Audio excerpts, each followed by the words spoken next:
Salawat salam hatur kepada baginda Nabi Agung Muhammad Sallallahu Alaihi Wasallam serta keluarga dan para sahabat.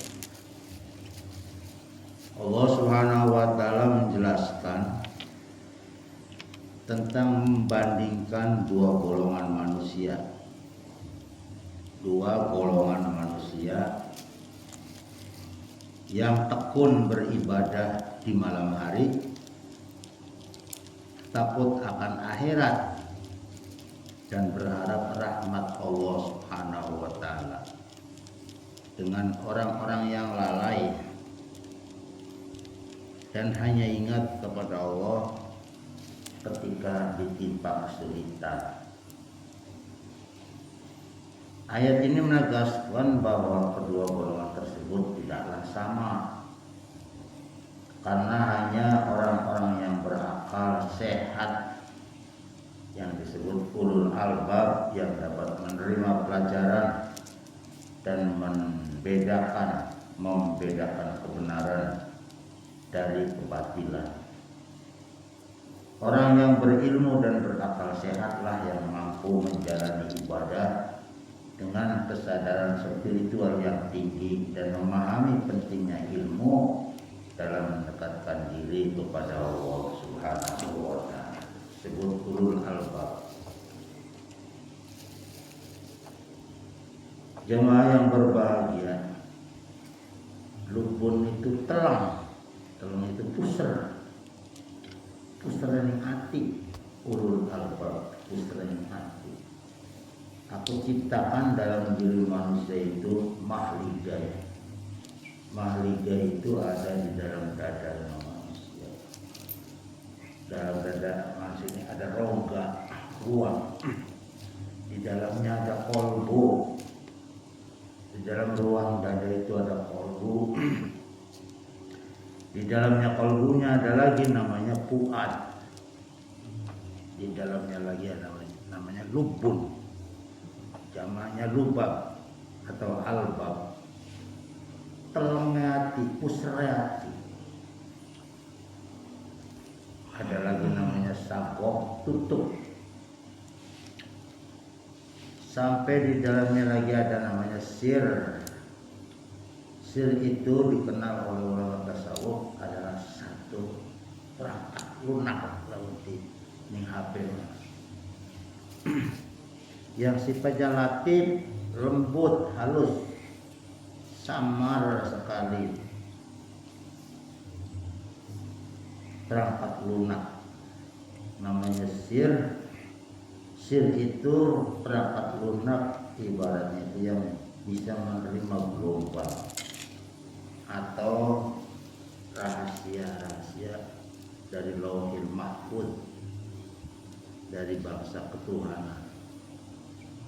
Di dalam sirnya adalah aku, ay Allah Subhanahu wa taala. Bumi dan langit ini terlalu sempit kalau Allah Subhanahu wa taala tanazzul. Allah menciptakan langit dan bumi luas sekali menurut akal pikiran kacamata biasa. Tapi tidaklah cukup muat, terlalu kecil kalau Allah itu tanazzul, temurun di langit dan bumi. Tapi kolbunya orang yang beriman luas sekali. Luwih langit bumi semono gedene lep bae manjine atine manusia. Bisa masuk di dalam kolbunya manusia. Sehingga di ayat lain innamal mu'minuna alladzina idza dzukirallahu wajilat qulubuhum wa idza tuliyat alaihim ayatuhu zadatuhum imanan wa ala rabbihim yatawakkalun. Innamal mu'minuna, sesungguhnya orang-orang yang beriman, iku idza atau idza dzukirallah, apabila disebut Allah. Ada orang ngaji menyebut nama Allah seperti bismillahirrahmanirrahim, innahu min sulaimana wa innahu bismillahirrahmanirrahim.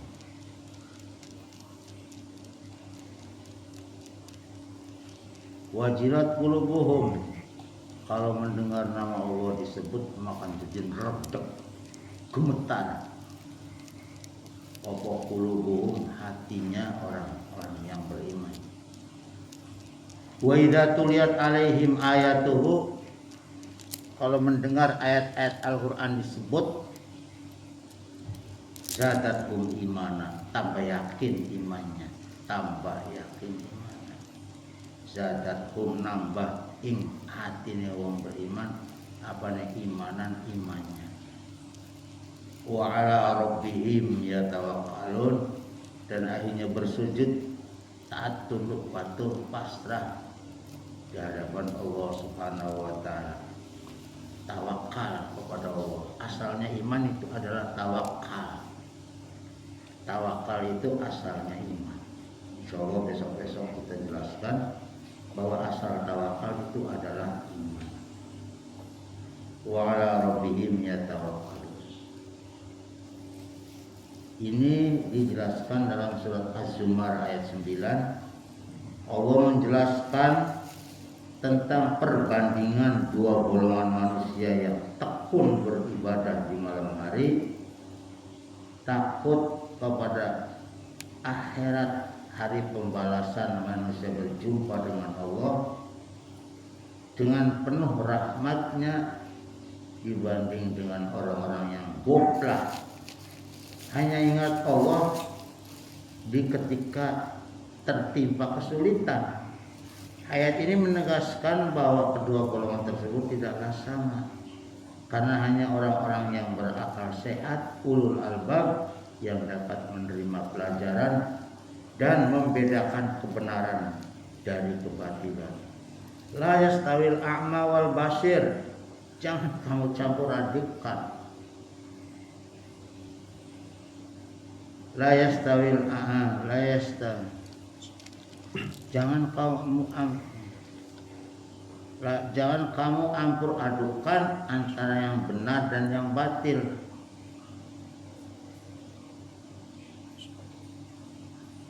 Padahal kamu mengetahui bahwa itu batil. Apakah kita tidak memandang ke dalam tubuh kita? Wala talbisul haqqo bil batil wa taktumul haqqo wa antum ta'lamun afala tubsirun. Wala talbisul haqqo bil batil, jangan kamu serupakan, memper antara yang benar dengan yang batil. Wa taktumul haqqo, kamu simpan, rahasiakan, tutupi yang benar itu. Wa antum ta'lamun, padahal kamu sebetulnya jelas di hatinya, ini hak, ini batil. Afala tubsirun, afala takilun, bahkan apakah kamu tidak menggunakan akal? Maka di sini menegaskan bahwa kedua golongan tersebut tidaklah sama, hanya orang-orang yang berakal sehat, ulul albab, yang dapat menerima pelajaran dan membedakan kebenaran dari kebatilan. Orang yang berilmu dan berakal sehatlah yang mampu menjalani ibadah dengan kesadaran spiritual yang tinggi dan memahami pentingnya ilmu di dalam mendekatkan diri kepada Allah Subhanahu wa ta'ala.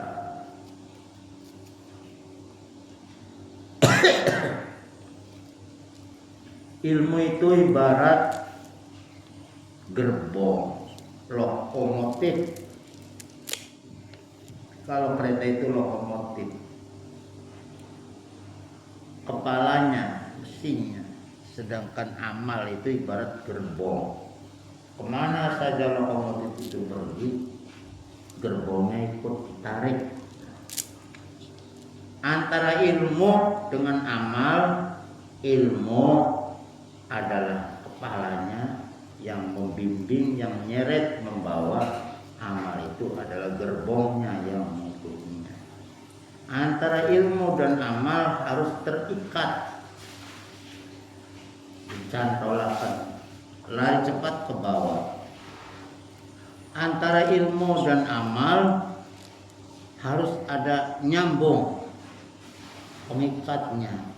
Nyambungnya itu bisa dikatakan dengan niat. Niat. Innamal a'malu binniyat. Sesungguhnya amal itu tergantung pada bagaimana niatnya. Gerbong ini ikut kepada lokomotif. Kemana tujuannya? Lokomotifnya mau ke Jakarta. Ya, berarti ikut ke Jakarta. Dikatakan yang namanya niat itu dibarengi atau di permulaan mau memulai amal. Makanya kalau kita sembahyang, nawaitu sholli fardhu subhi umpama rakaataini mustaqbilal qiblati bla bla bla bla Allahu akbar. Saya ikut kepada lokomotif ini, kata gerbong, mau dibawa ke Jakarta. Set. Niatul mu'mini khairun min amalihi. Karena gerbong itu sebetulnya tidak punya mesin, tergantung. Maka niatnya itu penting sekali, mengikatkannya kepada lokomotif. Tidak mungkin orang yang mau ke Jakarta diikutkan kepada lokomotif tujuannya ke Surabaya, nyimpang melintang.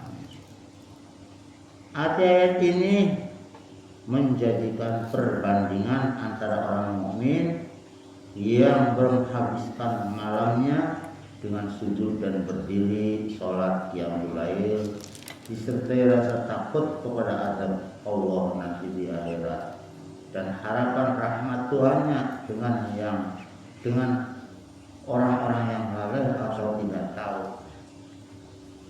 Tatajafa junubuhum 'anil madaji'i yad'una rabbahum khaufan wa tama'a wa mimma razaqnahum yunfiqun. Tatajafa junubuhum, renggang apa lambungnya. Orang-orang yang beriman yang ulul albab, tatajaba junubuhum, tangi dari pembaringannya. Tidak dari bangun dari pembaringannya, tidak tidur melulu, lambungnya ditangi sing kasur. Anil madaji'i, dari tempat pembaringannya. Yad'una rabbahum, berdiri menghadap Tuhannya. Khaufan, dengan rasa takut, wa tama'an, dan harap penuh, tomaku, berontokku, menggebu-gebu, wa mimma razaqnahum yunfiqun, dan menunaikan kewajiban-kewajibannya, memberi nafkah, ada nafkah wajib. Liman wajib alaihi nafaqatu, perutnya sendiri ya ada isinya, istri, anak dan keluarga ya juga dipenuhi. Bahasa Jawanya dicumponi. Kemudian tidur, bangun malam, tatajafa junubuhum, penggang lambungnya dari tempat tidurnya. Berdoa, mengharap dengan penuh takut tapi penuh harap. Hanya ulul albab yang bisa seperti itu. Kata taklim itu, malam itu terbagi manusia itu. Ada yang biasa saja, datang malam tidur ngorok sampai subuh. Ada yang malam itu bagaikan ghanimah, kesempatan untuk bangun malam. Ada pertanyaan, utama mana malam dengan siang? Ada yang mengatakan utama siang karena waktu untuk mencari pengupah jiwa, mencari ekonomi. Sedangkan malam untuk menghadap Allah Subhanahu wa Ta'ala. Tapi alam itu hawanya sejuk dibanding dengan siang yang sumuk atau panas, okok. Tapi ada yang mengatakan malam itu lebih utama. Sebetulnya tergantung kitanya niatnya. Sholat maghrib apa sembahyang isya berjamaah itu sama seperti sembahyang sunnah separuh malam. Kalau sembahyang subuh berjamaah seperti pahalanya ibadah semalam suntuk.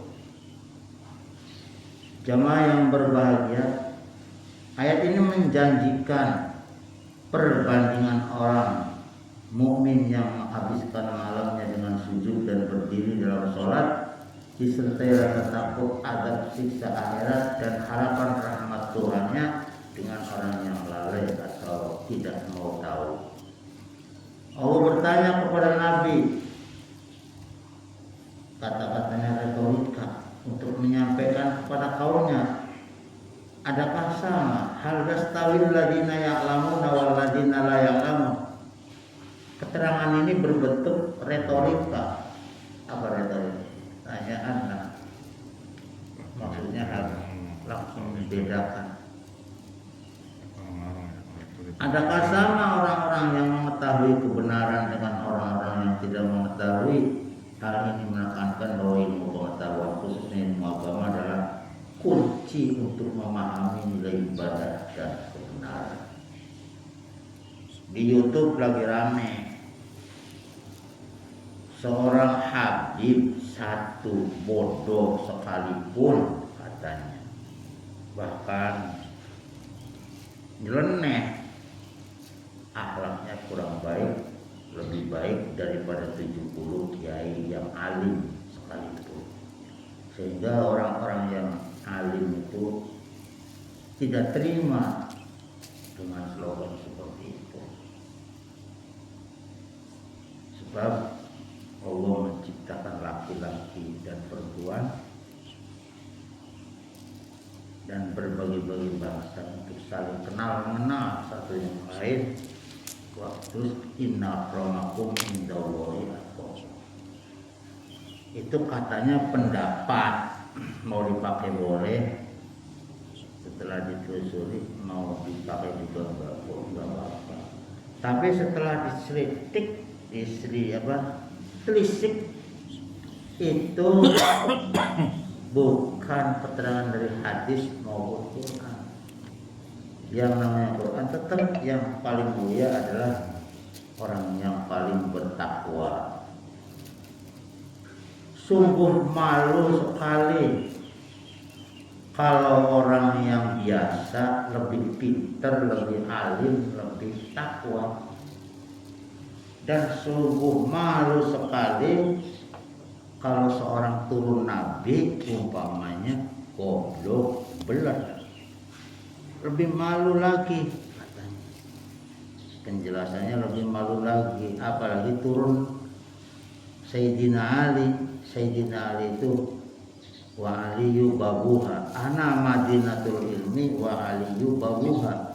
Nabi Muhammad itu Madinah atau kotanya ilmu, dan Sayyidina Ali itu adalah gerbangnya ilmu.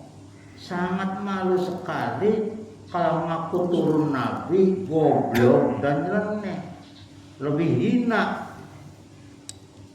hina kalau ngaku turun nabi, apalagi lewat jalur Sayyidina Ali, lebih bodoh daripada orang biasa. Mestinya lebih malu. Saya belajar cerita pengalaman belajar alif bengkok, belajar meliwatku 1974, 1975, 76 itu belajar alif bengkok, belajar alif batasan. Ning pondok pesantren Mambaul Ulum Kiai Satori Jawina. Waktu itu anak-anaknya masih pada pesantren. kita ngaji pada menantunya Kiai Baidowi, Kiai Mahfud, terus Kiai Muhammad Asrafuddin, disebut Buya Namo. Buya Namo itu yang ajarkan khot dan imla. Anaknya itu Hasan, Tuba, Husain, Tuba, Ahsin, Beda, Mahsunu, Azzatu, Salmanu, Faiko. Wajahnya persis kayak orang Arab, hidungnya itu. Ujung hidungnya pas lubang mata kecil, tapi ke bawahnya gede. Oh, ganteng. Sampai anaknya yang seri itu namanya Kiai Azza, dikawin oleh Kiai Abakih, Kiai Bakti, anaknya Kiai Mahrus Kediri. Azza, waktu kita di sana masih pada kecil-kecil. Hasan, Husain, Ahsin. Kang Ahsin ini doktor dari Quran, selevel dengan Quraisy Shihab. Hasan Tuba, Husain Tuba, Ahsin Beda. Salman Azza itu Salman baik. Kata orang tua-tua, itu tuh Habib katanya Habib. Tapi Kiai Namo atau Muhammad Asrafuddin ngomong, anakku kudu bisa ngaji, kudu pinter, mondok, sebagian balik pinter. Aja sirang ngaku-ngaku beber-beber bahwa kita turunan Habib. Simpen, nanti juga kalau kamu pinter ngaji, nama itu akan bersatu dengan pribadi kamu. Malu menonjolkan nasab sementara kamu tidak bisa ngaji. Apalagi kalau duria itu kamu lewat Sayyidina Ali, wa Ali yubabuha, pintunya ilmu. Apalagi menggunakan satu orang Habib bodoh sekalipun lebih baik dari 70 ulama kiai yang pintar dan taat. Salah, itu slogan itu salah. Alasannya memang karena nasab itu zat, sedangkan alim itu sifat, tapi bukan itu maksudnya. Maka kita sangat senang kiai itu kalau ngajar.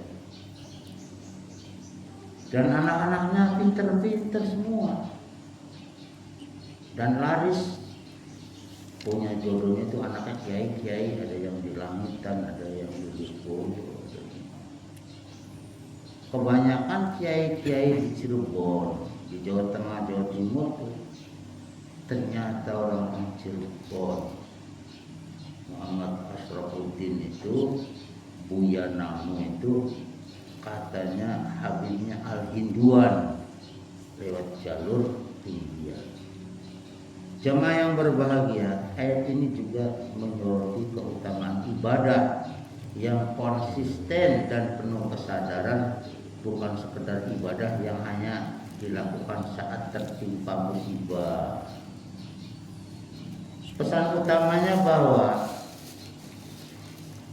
utama dari ayat ini adalah pentingnya ilmu dan akal yang sehat untuk menjalankan ibadah dengan benar dan mencapai kedekatan dengan Allah Subhanahu wa taala. Taqarrub, mencapai kedekatan dengan Allah Subhanahu wa taala. Orang yang memiliki ilmu dan akal yang sehat itu lebih mampu memahami, menangkap kebesaran Allah Subhanahu wa taala, menjalankan syariatnya dengan penuh kesadaran dan mendapatkan nilai ibadah yang sejati. Maka di situ hal yastawil a'ma wal basir, alhamdulillah wal aksaruhum, lebih utama, jangan samakan. Ini pertanyaan retorika supaya kita itu ngerti, belum belajar. Thalabul ilmi faridotun ala kulli muslimin wa muslimatin. Buya Namu itu yang ngarang syair, bunyinya begini: arep mangan nginum turu leluman maca bismillah, arep kerja apa baik bagus maca bismillah. Namanya Aqidatul Aulad, yang ngarang itu Buya Namu.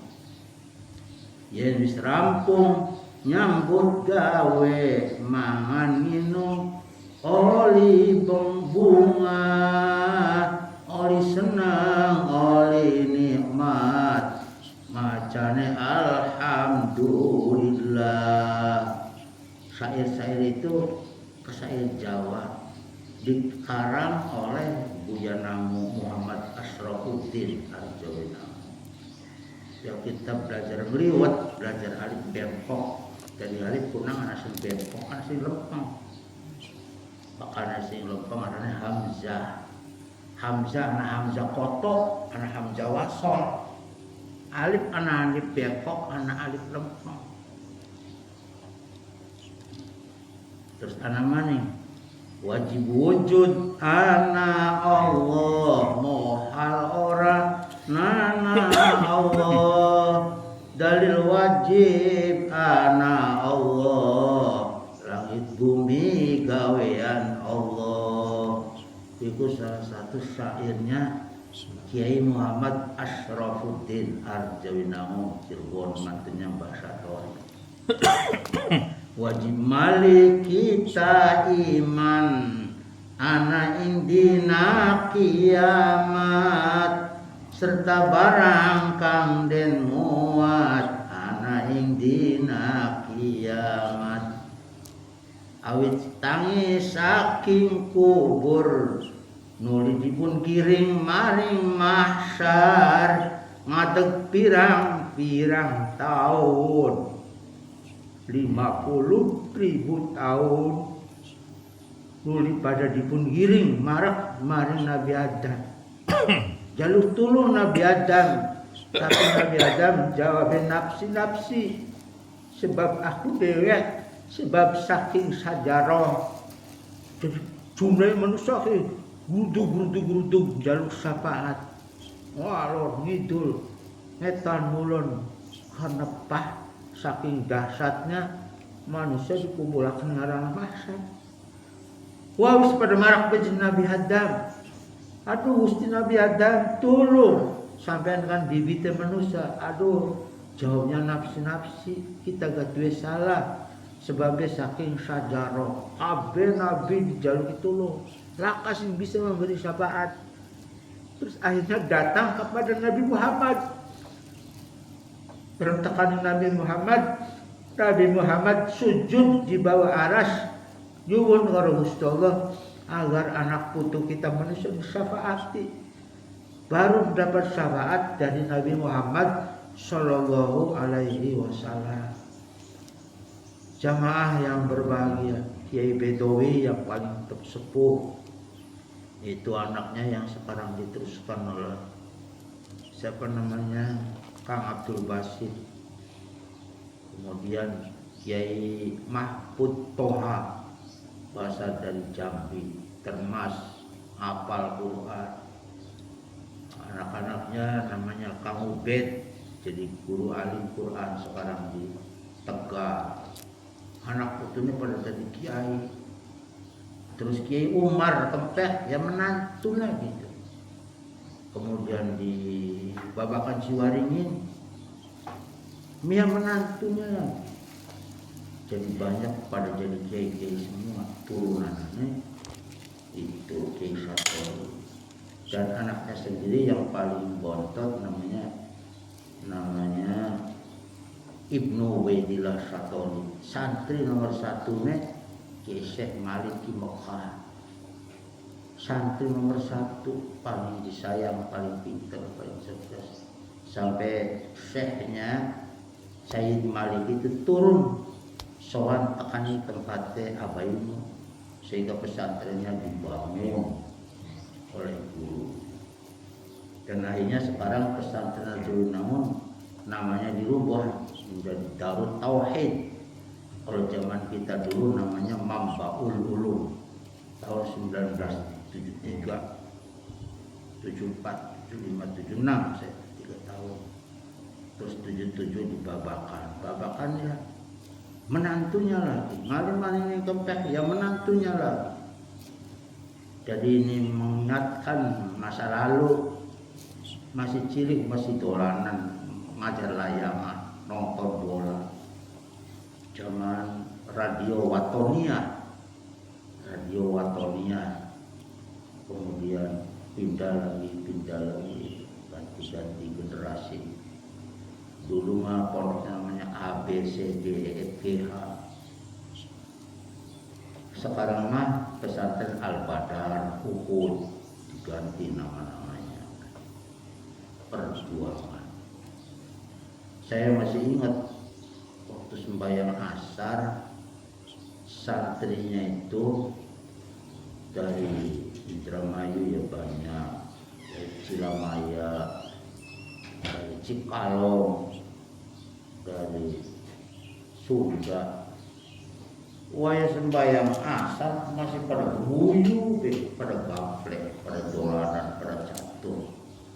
Kiai Mahfud teka wayang imami, bocah lakas cuma masih pada adzan, serawat gede, pernah itu. Sembahyang. Badeg jangan bengen. Ambon ke balong. Kamar kita bilik C nomor 2 namanya Sanrego. Oh, Sanrego. San itu insan, rego itu kuat katanya. Jadi Sanrego, apa itu namanya Bayrut, nama-nama pemain. Zaman itu kita belum mengenal pelajaran matematika, belum ada. Jadi kita belum belajar ilmu matematika, belajar ilmunya aljabar, ilmu kur, ilmu bumi, sipik, ilmu hayat. Bahasa Inggris paling blesak, nggak bisa belajar bahasa Inggris. Takut juga berani. Tapi alhamdulillah hafal juz amma waktu itu tuh, khataman juz amma dari sekolah madrasah ibtidaiyah. Dari rumah belum sekolah, belum ngaji, masuk kelas 4, kelas 5, kelas 6 peragat sekolah MIN madrasah ibtidaiyah negeri kalau MTS AIN zaman MTS AIN, terus SPAIN, terus IAIN zaman bengen. Tapi kenangan masa lalu, aduh saya masih di balong, masih usum tebu, lori ditarik, lori neng gebrok karena relnya kecil, jeblos, anak-anak pada nyolongi tebu, kita melo nyolongi tebu, disumpetakannya nih balong dipendem dari bariatus nggobone simpenan tebu. Ya Allah, masa-masa lalu durung pada dewasa metusin SD hari mangan lah baso organe selawe perak, selawe baso bahkan ada betek kok lurus sendal kanggo guru beku kanggo tungku batu 3 betek bareng matang kuah kayak capek sangit abang kayak kecap nginungnya bahkan nginung teh bayar air gendok sing akeh TV kan disiram karo banyu akhirnya warnanya kuning kayak teh. Itulah masa lalu. Penyakitnya cangkrangan tangan pada gatal. Tapi kesan dari pesantren dulu itu membekas sekali. Waktu mondok kempek ngago Kiai Umar, ayat monene blinderes salah sabet anggota ceker. Melayu berdiri kena bokong ceker. Tapi disabet kena kiai itu zaman bengen mah orang nyewot, orang tua tidak menuntut karena orang tuanya nitip bahkan mondok ning mengkontak nonton film, jangan pengen masih anak film. Lamun kene ka misbar ya. Iya. Kecandak dibalong, direndam rong jam ya. Balongnya gede. Ya itulah masa-masa lalu. Akhirnya kelingan syair-syair sing guru-guru kita. Ijhad wala taksal wala takugo bila fanadamatul uqbali maya takassalu. Kata Abah Asrafuddin, ijhad, sungguh-sungguhlah kamu sing wekel, wala taksalan aja males, aja melempem sirah. Taksal ku artinya keselan, males. Wala taku gopila, dan janganlah kamu jadi orang yang gampang lupa. Gopil ku hari kiai ngaji bakal ngerokna pengajaran ngantuk. Fanadamatul uqbah limayyatakassalu, maka kesesaran itu adanya di belakang. Limayyatakassalu, bagi anak-anak santri yang malas deres, malas ngaji. Banyak syair-syair guru tauhidnya namanya Kiai Satori, bahkan pelajaran hadis itu apalah, belajar ilmu sorok waktu itu nado maksud bisa mantep. Alhamdulillah kesannya masih ada membekas, walaupun ngaji nih mondoknya masih kayak wong dolanan, masih seneng ngajar layangan, snekeran, jangan ngaji karet.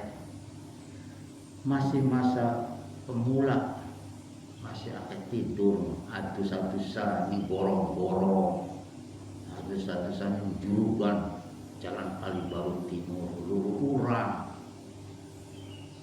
Sekarang ketemu setelah pulang di masyarakat pelajaran dari kiai-kiai itu. Masih banyak syair-syair, kadang-kadang masih ingat, kadang-kadang lupa. Pokoknya nadom alala tanalul itu apa? Alala tanalul ilma illa bisitatin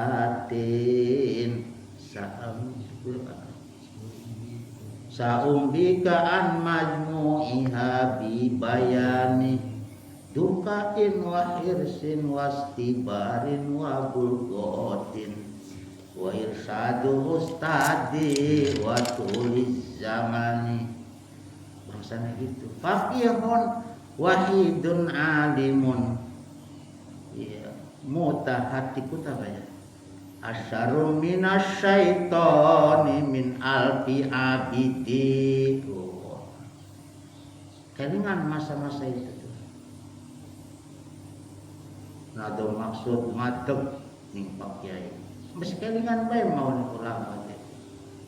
Sekarang berkah dari nurut ning Kiai, ngaji, pokoknya ngaji, deres Quran, deres, ngerti belum ngerti, sampai erah. Bahkan tas maghrib tekan bisa tuh deres kayak Quran rame, geremong kayak suara tawon. Sing beli ngaji disabat, bahkan subuh nabuhi otre tabsi, prek. Terus belajar manung liwet ning Jawa Timur, lalaran alfiyah. Kita ku bodoh kok dadi Rofis Alfiyah. Waduh, jadi belajar. Nuku kitab sing gede-gede, anggonan bakal musyawarah takror. Pokoknya mah ngerti belum ngerti, diteres, dibulak balik. Nanti pahamnya itu kalau sudah pulang ke rumah. Alhamdulillah. Terus aja pengen jadi apa-apa, aja belajar apa-apa, aja lo senang ijazah apa dan sebagainya. Ngaji be. Kurang dan lebihnya pengalaman masa lalu itu membuat kita sekarang itu pada damatul uqbali ma yataqassal. untungnya nurut kajian goblok. Wong tua dongak nangis gajena sing sabar ngenes kita anak wong orang duit bodoh-bodoh gaji asal kampung. Jadi itu yang supaya wis mangkat saanane iraja balik-balik sing wakal bodoh-bodoh asal kampung. Iya sih. Wong tua belintuang jadi pejabat tinggi, jadi orang besar juga. Bodoh-bodoh gaji asal kampung. Kurang dan lebihnya mohon maaf. Wabillahi taufiq wal hidayah wa aqwa minkum. Wassalamualaikum warahmatullahi wabarakatuh.